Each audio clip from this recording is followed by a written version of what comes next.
games that they play, the attention span, and their, I would have a drill. 20 years ago, we'd do that drill for 10 minutes, and that kid just kept going because he wanted to get better. Today's kid, he'll do the drill twice. Once he knows it, it's like, okay, I understand that drill, coach. What do you have next? So I have designed my practice schedules trying to emulate a video game, that I always change practice.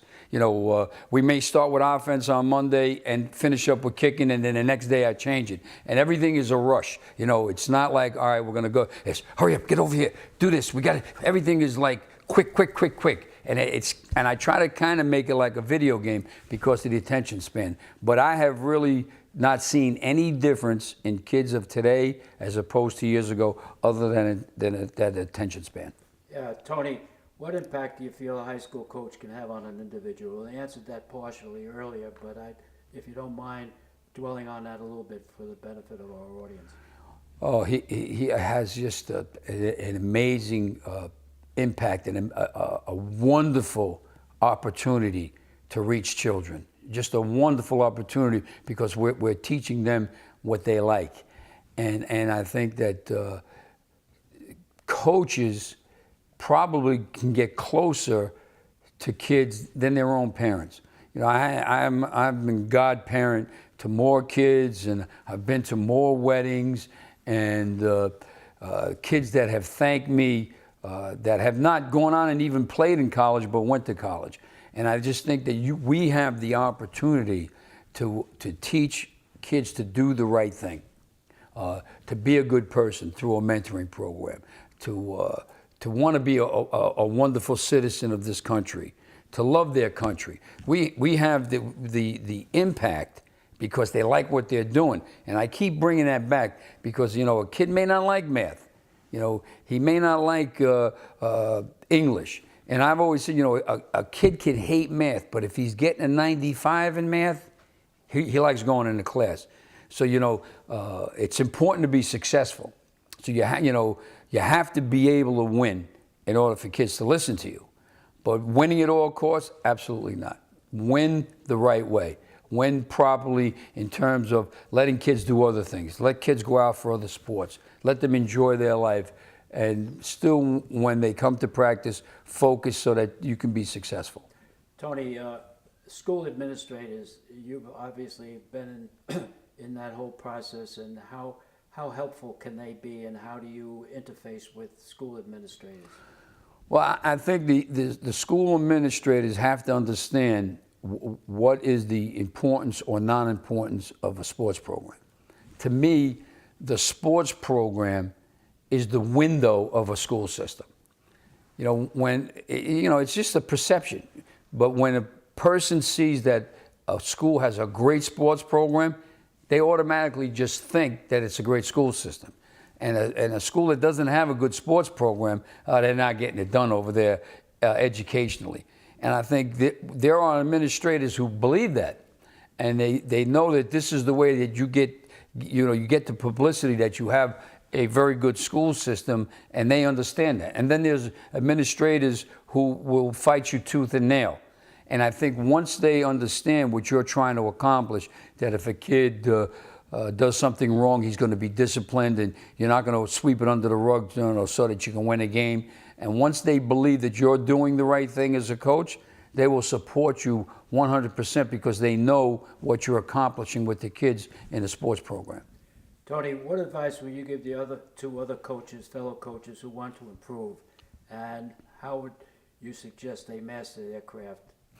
Well, I think that what I have done is over my career, and I still do it today, that I'm going to go to a couple of clinics and I'm going to listen to people who've been successful and try to find out why they're successful in terms of getting myself better. And I think that that's probably helped me more than anything else, is not being afraid to ask someone else how they do it, and present problems that I've had to them and ask them their opinion on, what you would do with this problem.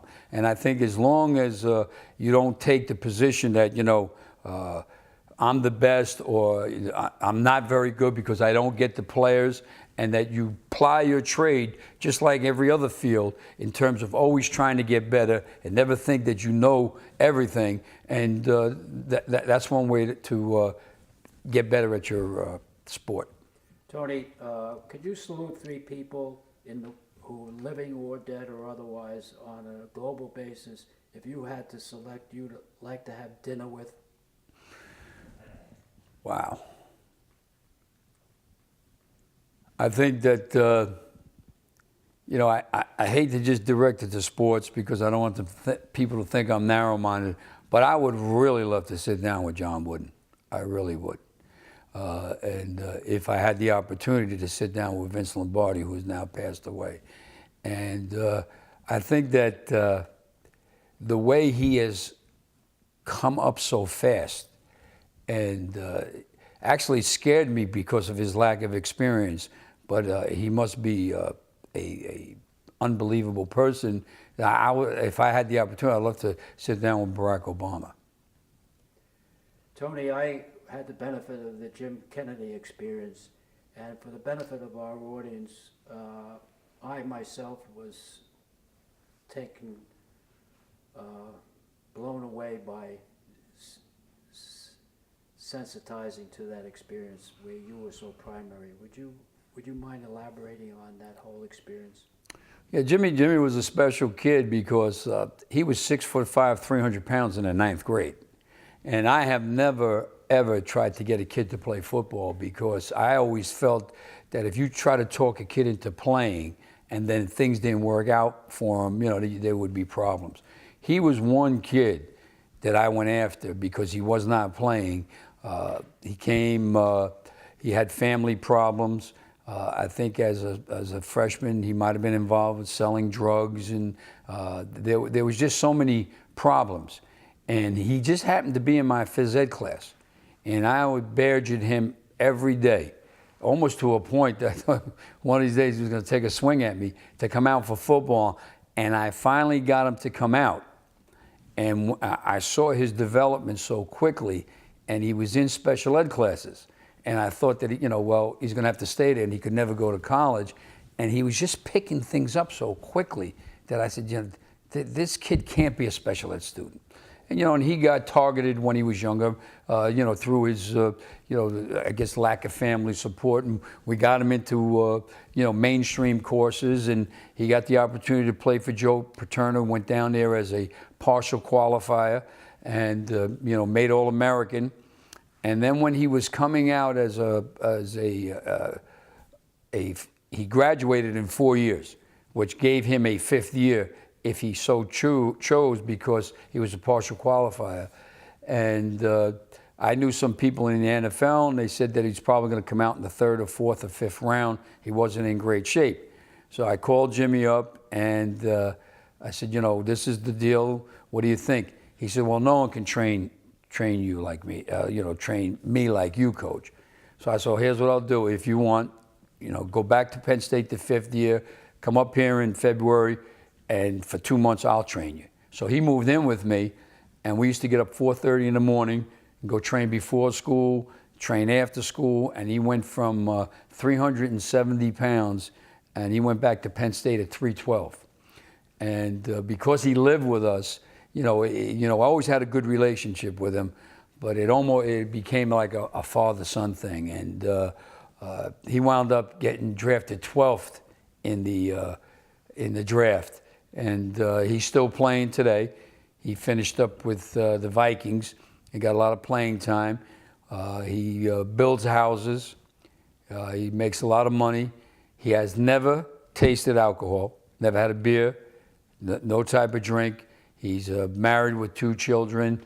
He's a very religious boy. And he's just wonderful from where he was to what he's become. It just was a special relationship between him and I. In all modesty, Tony, I remember when Penn State was recruiting Jim Kennedy, and you said to the recruiter for Penn State, this young man doesn't think about Penn State unless I see and hear from Joe Paterno that he's going to get academic help. And lo and behold, on a particular Sunday, Joe